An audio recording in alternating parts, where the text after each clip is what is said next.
Buenos días a todos, soy el doctor Aaron Corso.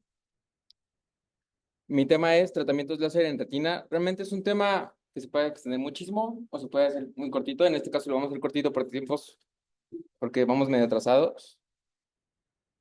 Consiste en 4 partes: generalidades, después biofísica o qué es lo que hace el láser, cualquier láser en la retina, áreas de utilización, que son las patologías en las que los debemos de indicar, y los parámetros que se usan normalmente. Bueno, empezando con las generalidades. Láseres son siglas, que es Light Amplification by Stimulated Emission of Radiation. ¿Qué quiere decir esto? Que va a ser la amplificación de esta luz por un diodo estimulado. O sea, es el choque de varios átomos para generar pues un láser. Hay que recordar, y esto es bien importante porque siempre llega el paciente con una retinopatía diabética y nos dice, es que ya me pusieron láser. Y es pseudofaco con una capsulotomía. Entonces hay que saber qué tipos de láseres son, qué tipos de láseres tenemos, qué es lo que hacen cada uno. Por ejemplo, tenemos vaporización, coagulación, ionización, y de esto va a depender, ¿no? Si es un láser excimer, si es un jack láser, si es un láser diodo, argón, etcétera. Después, para empezar un poquito en la biofísica, les puse un video que muestra, bueno, lo voy a explicar yo, pero muestra más o menos lo que es, pues, cómo funciona un láser y cómo se crea este haz de luz. Y bueno, la diferencia principal es que en un láser vamos a tener una luz dirigida totalmente, un solo color, no vamos a tener dispersión de la luz, como por ejemplo lo tenemos en un foco, ¿no? Un foco tenemos luz de todos los colores, todos los espectros de todas las longitudes de onda van a estar en un foco, a diferencia de un láser, que va a ser de un solo color, va a ser una luz dirigida. Un láser es parecido a cómo funciona una lupa con el sol, en el cual nosotros lo que hacemos es dirigir y concentrar ese haz de luz, esa energía hacia un solo punto. En este caso lo ejemplifican con una fogatita, ¿no? Y lo que les decía, láser es, pues, light amplificated o amplification by stimulated emission radiation.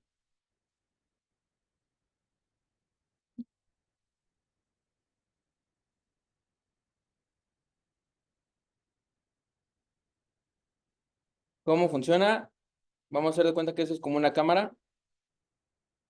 En esta cámara va a haber, pueden ser piedras, gases principalmente, y de esto va a depender el color y la longitud de onda de nuestro láser. Como podemos ver aquí, es una cámara donde tenemos diferentes, pues, átomos de este medio, y este es como un zoom a estos átomos. Como van a ver, cada uno se puede estimular, y entonces, ahorita van a poner unos puntitos rojos que van a ser,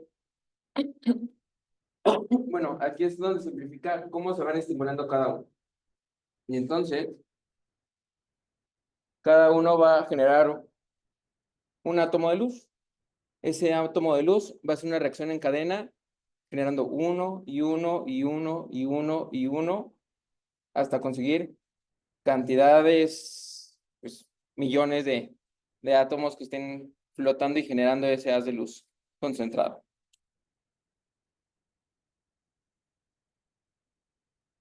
Si se fijan, poco a poco se van a ir estimulando estos átomos, produciendo los fotones, y aquí vamos a tener una superficie, y aquí vamos a tener una, pero hendida. Por esa superficie hendida, por esa pared hendida, es que va a salir solamente un color de luz, van a salir en línea recta, y esa es, de hecho, una de las propiedades que tiene un láser en general. Los láseres que usamos tienen 3 propiedades principales, sin olvidar que al ser una luz, una fuente de luz, pues tienen otras propiedades. Y bueno, el láser de una luz tiene un comportamiento en el cual puede ser reflejado, absorbido o transmitido utilizando espejos o no en el proceso, como comentaba. Pues en el video se ve cómo usa un espejo para dirigirlo en algún momento. Y bueno, ¿qué quiere decir que sea monocromático o monocromaticidad? Como les comentaba, un solo color: amarillo, rojo, verde, dependiendo del gas que nosotros utilicemos, que sea unidireccional. Esto quiere decir que la luz siempre va a ir dirigida hacia un punto, va a salir de nuestra cámara hacia un punto, no puede regresar como tal. Y coherencia es que todos los fotones, o sea, todos los puntitos que veíamos que salen, están en la misma fase o en la misma longitud de onda. Esto nos permite que sea pues un láser estable. Ujú. Y bueno, los podemos dividir sobre su efecto en el tejido, que va a ser fototérmico o fotocoagulativo. Esto va a depender mucho de la temperatura a la que nosotros estemos trabajando, a partir de 37 grados hasta 55 o más, que va a ser el fotocoagulativo. Después de una tablita de qué láser es, dónde se absorbe y hasta qué parte coagula. Por ejemplo, tenemos que el argón se absorbe hasta el EPR y las capas nucleares y va a coagular coriocapilares hasta la nuclear interna. Después el YAG, que va a ser EPR con hemoglobina y la melanina. La melanina es la que más se encuentra en la retina. Y el criptón, que va a ser solamente en la melanina. Y entonces nos va a coagular, como les comento, pues la melanina es la que más tenemos abundantemente en la retina. Entonces nos va a coagular hasta la EPR y la coroides.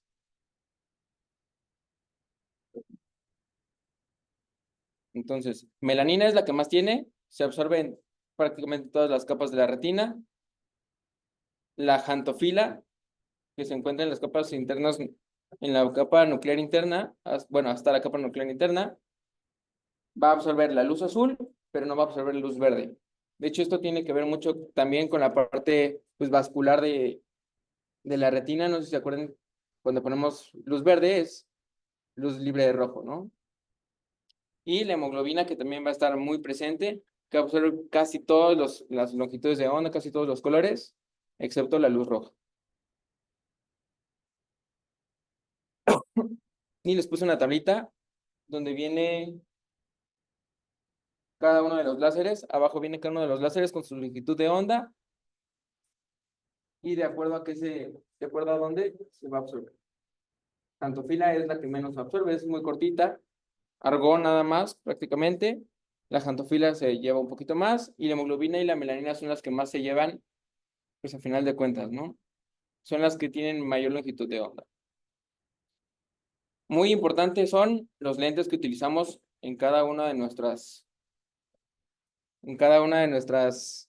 aplicaciones de láser. Vamos a tener diferentes láseres. Es importante que siempre nos fijemos que nuestro lente sea especial para el láser, porque si usamos uno que no, podemos modificar parámetros. Nuestro lente se nos empieza a opacar y podemos pues, tener más complicaciones. Entonces, vamos a tener primero el HR, que va a tener una amplitud de 165 grados, es de los que más amplitud tienen, igual que el Meinster, que nos va a dar una amplificación de 2x. Después tenemos el Superquad, que es muy parecido, pero realmente el lente es un poquito más grande, nos va a dar 160 grados, que es prácticamente lo mismo, e igual nos va a dar un aumento de 2x. Realmente la diferencia entre un HR y un Superquad, y lo dice en la página de Volk, es el peso. Hicieron el HR porque a mucha gente les parecía el Superquad muy pesado, muy grande, y dijeron, hacemos el HR. Después vamos a tener para periferia el 3 espejos, ese es como muy básico. Y cuando vamos a hacer láser focal macular, podemos usar el Centralis, que va a tener 94%, no, 94x de aumento. Ahora, ¿en dónde podemos utilizar estos láseres? Vamos a tener todas estas indicaciones en la cual podemos utilizar láser en cualquiera de sus modalidades, que va a ser retinopatía diabética no proliferativa severa, retinopatía proliferativa, edema macular diabético, oclusión de la vena central de la retina, glaucoma neovascular, lesiones predisponentes en la retina de pacientes miopes altos, una degeneración macular asociada a la edad exudativa, en su fase exudativa, en la fase seca no, y pues, retinopatía del prematuro, perdón. Y bueno, en la retinopatía diabética, pues va a ser retinopatía diabética no proliferativa severa o proliferativa. ¿Qué es lo que hace o cómo se comporta? Pues lo que va a hacer es cauterizar, coagular estos neovasos que tenemos, que como sabemos son muy débiles, mala calidad, se van a romper en algún momento, nos van a generar una hemovitrio. Y entonces, más o menos, ¿qué vamos a poner? Hay muchísimos libros que yo encontré, muchísimos artículos. La mayoría se centraban en 2500. Hay unos que decían 1000, hay unos que decían 5000, pero el de 5000 decía, se lo das en 5 o 6 sesiones, 2500, 3, 4 sesiones. Y bueno, es importante recalcar que el láser en la retinopatía diabética, sobre todo en la proliferativa, nos disminuye en un 50% el riesgo de disminución visual importante a largo plazo. Se supone que tienes que dar 900 o 1000 por sesión para hacer una papota después de 500 o 3000. Exactamente. Pero sí, por sesión. Sí, no.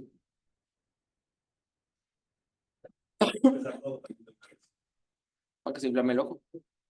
Bien pensado. ¿Alguien que me diga qué es eso? Exactamente, una ruptura coroidal. Y va a ser, bueno, vamos a tener complicaciones tempranas y complicaciones tardías. La primera va a ser un desprendimiento coroideo, aumento de la presión intraocular o un edema macular cistoide, pues por la inflamación que vamos a generar cuando le ponemos el láser. Complicaciones tardías, que es a partir del mes, va a ser la ruptura de la membrana de Bruch, fibrosis subretinal o neovascularización coroidea. Luego vamos a tener la oclusión de la vena central de la retina. Y bueno, ¿esto para qué? Para disminuir un poquito lo que es el edema macular. Y cuando tenemos un edema macular ya establecido y nuestra agudeza es menor al 20-40 y no tenemos mejoría aún con antiangiogénicos, o sea, un edema macular refractario a tratamiento con antiangiogénicos, es cuando vamos a colocar láser en la retina y esto nos va a prevenir más neovascularización, que claro que vamos a empezar ya con neovascularización desde el inicio, porque pues es importante. También es importante que solo sea en la isquémica. O sea, en la oclusión hay que dividirla isquémica no isquémica, solo en la isquémica, porque es la que nos va a generar los neovasos. Y bueno, como les comentaba, ¿no? En el edema macular refractario va a ser un láser en rejilla. Se puede dar sobre todo focal en la mácula.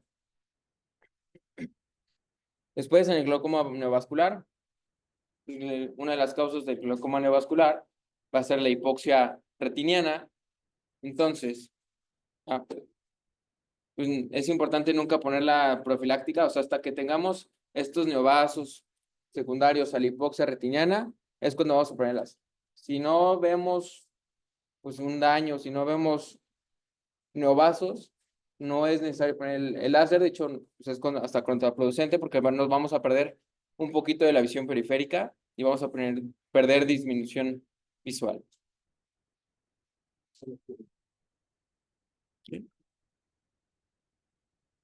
En algo muy común, las lesiones predisponentes.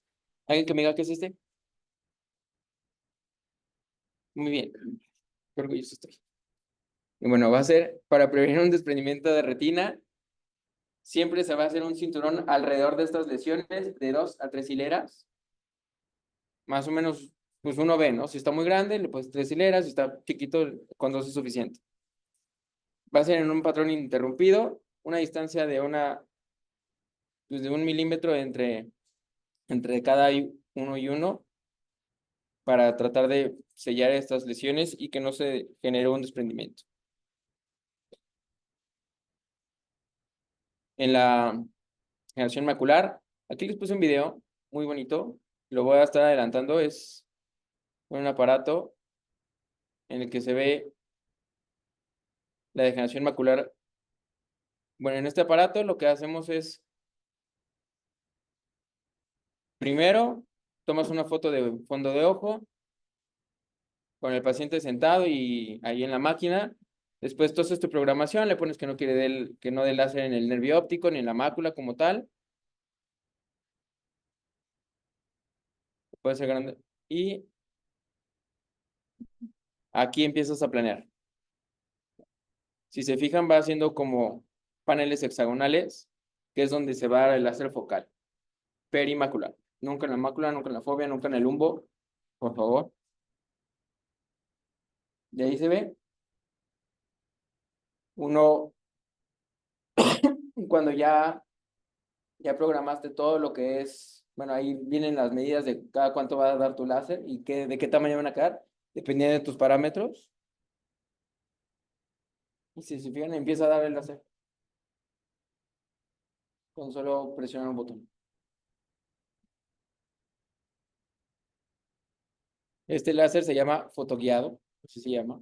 En este caso es el Navilax. Es un láser muy bueno, salió hace como 6 años, más o menos, que nos permite dar muchas veces este láser focal sin correr el riesgo de pegarle pues, a la mácula como tal.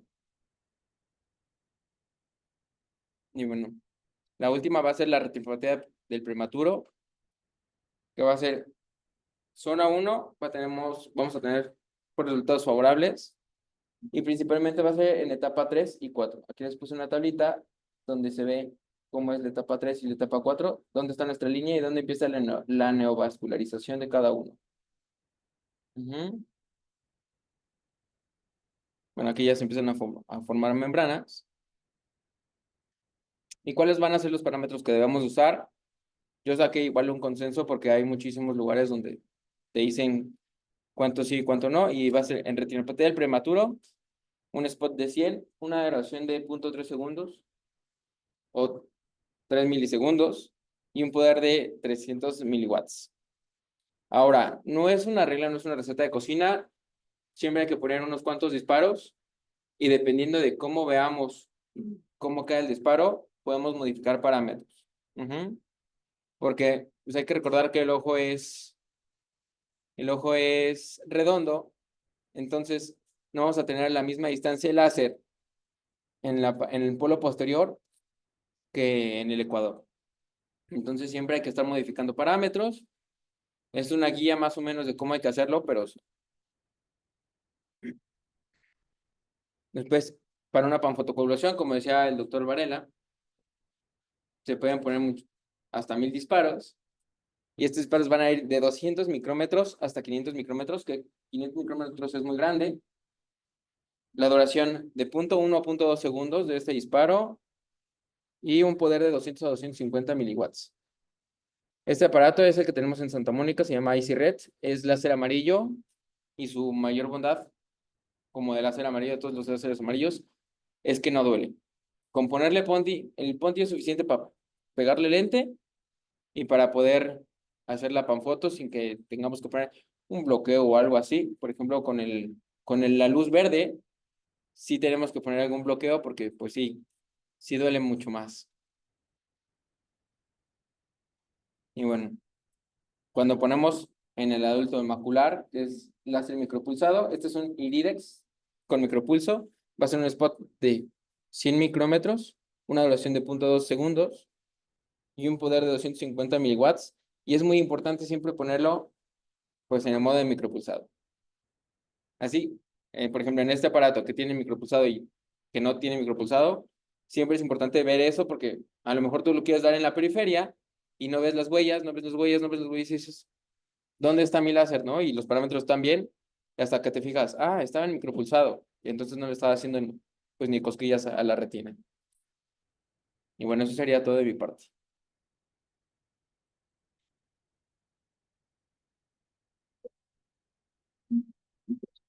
¿Dudas, preguntas?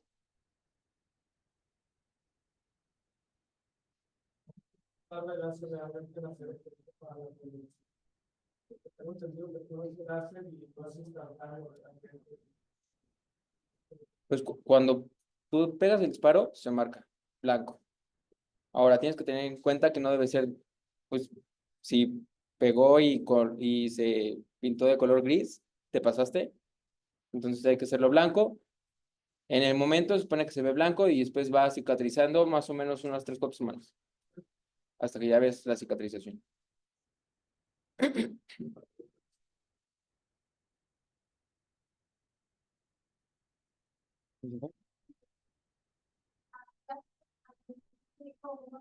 la puedes modificar cuando lo la puedes subir para que vaya dando el láser y vaya subiendo como construir los dispositivos. También el árbol, por ejemplo, el árbol como tal, el yodo, y está el yodo de luz verde y el yodo de luz amarilla. El yodo de luz amarilla, yo lo uso menos porque va más dirigido hacia la luna que el verde. Pero de todas maneras, si le duele, entonces, como recomendación, después de la concentración de la luz antes de les ayuda mucho tanto el placebo como el efecto y se queman un poquito.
Y saber el mecanismo de acción de cada láser, ¿no? El fotocoagulación, pues es un cromóforo, como dijo el doctor, lo explicó muy bien, que absorbe la luz, la convierte en calor, y si la temperatura aumenta hasta niveles críticos, se produce la coagulación del tejido, que es lo que queremos, que es cuando vemos el color, ¿no? A veces lo vemos grisáceo, a veces lo vemos muy blanco, y es donde hay que, pues, movernos, ¿no? Como bien lo explicaron, para no dejar, pues, una cicatriz ahí muy fea en el paciente. El de fotodisrupción es un pulso de láser ultracorto y es dirigido al tejido y este es cortado mecánicamente. Y el de bajo nivel de energía se usa un poco, como les comenté, en cicatrizaciones, resolución de edemas e inflamaciones. Otra diapositiva que quiero que vean también es esta. Los efectos del láser en el ojo, ¿no? Depende del sitio de absorción y la elevación de la temperatura a ese nivel. Va a haber un efecto fotoquímico, es decir, va a aumentar la temperatura a pocos grados centígrados. El efecto de fotoirradiación, que es aumenta la temperatura a pocos grados centígrados. La fotocoagulación aumenta la temperatura a 30 grados centígrados y la fotodirrupción hasta 20.000 grados centígrados. Entonces, ya sabemos, ¿no?, que el fotoquímico ocurre en las zonas alrededor del área tratada, son transitorias y comúnmente estas se recuperan si la intensidad no es mucha, como les comenté. Pero en las zonas más cercanas el efecto es permanente y es muy importante tener en cuenta cuando trabajamos cerca de la fobia. La fotoirradiación, si la temperatura aumenta en unos pocos grados, puede haber daño del tejido sin ninguna marca blanquecina en la retina. Y esto ocurre cuando se usa una baja intensidad y cuando se desenfoca el punto o en la zona alrededor del impacto. puede aparecer meses después, como lo comentaron ustedes, y se ve como un aumento en el tamaño de la zona tratada. Entonces, la fotocoagulación resulta de una visible quemadura de la retina, y este es uno de los principales efectos del láser. Y la fotodisrupción ocurre al elevar la temperatura del tejido a tratar a 20.000 grados centígrados por un periodo de tiempo corto y con un foco perfecto. En el centro de este choque se produce plasma que destruye las moléculas del tejido y se evapora. Esto lo explicó muy bien el doctor, no me voy a quedar ahí. Vemos aquí dos imágenes que esta de su lado derecho, pues casi no, pues yo la verdad no la he visto tanto que se use aquí, pero sí existe, que se hace con el oftalmoscopio indirecto, y pues el que ustedes también ya conocen y que nos han visto hacer y que han hecho también ustedes, que es este láser argón que tenemos aquí nosotros. Ya conocemos lo que es el pedal, los tipos de lentes, que también lo dijo muy bien el doctor Aarón, que se usan. Entonces, esto es lo que también lo que quería comentar, es el tamaño del spot. Si van a trabajar, depende en qué área tratar. En el área macular se puede usar un spot de 50, 100 a 200, y en la retina periférica 200 a 500. Entonces, las variables que van a influenciar en la intensidad de la quemadura son estas. Van a depender de la duración, de la intensidad y del tamaño del spot. El tamaño del spot de 50 debe ser usado con mucho cuidado, pues es una de las principales causas de la ruptura de la membrana de Bruch. Entonces, ¿cómo aumentar la intensidad del efecto láser? Dependiendo de qué zona estamos tratando, lo que deben de hacer es aumentar la intensidad, aumentar la duración y disminuir lo que es el spot para tener pues más efecto. Como vemos en estas imágenes, diferentes imágenes de los efectos del láser. Y por último, ya para terminar, pues esto, ¿no? Cuando van a hacer la fotocoagulación parretinal, se aplica en un patrón disperso en el fondo, va a cubrir lo que es la retina periférica, la medio periférica, desde la hora serrata hasta las arcadas vasculares, respetando, importante, ¿no? Solamente el polo posterior y a una dioptría del disco. Sesiones múltiples, puede ser a un diámetro de disco, perdón. Intensidad, extensión y tamaño de las quemaduras es variable, y las indicaciones, como ustedes ya lo saben: retinopatía diabética no proliferativa severa, proliferativa, neovascularización del iris con osteonevascularización retinal e isquemia de la retina. Aquí vemos una foto muy bonita de la panfotocoagulación. Y ya para terminar, tenemos esto. Ajá. Sí. Y pues los efectos secundarios, ¿no? Que va a tener el paciente: visión borrosa, puede haber desprendidos coroideos, edema macular, cefaleas.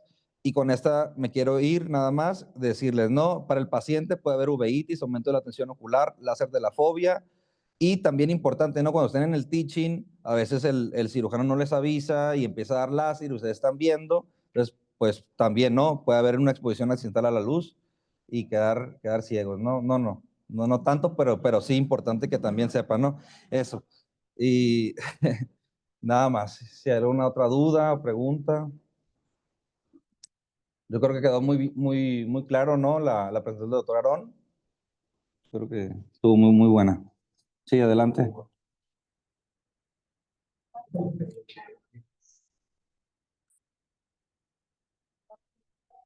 Ajá, claro.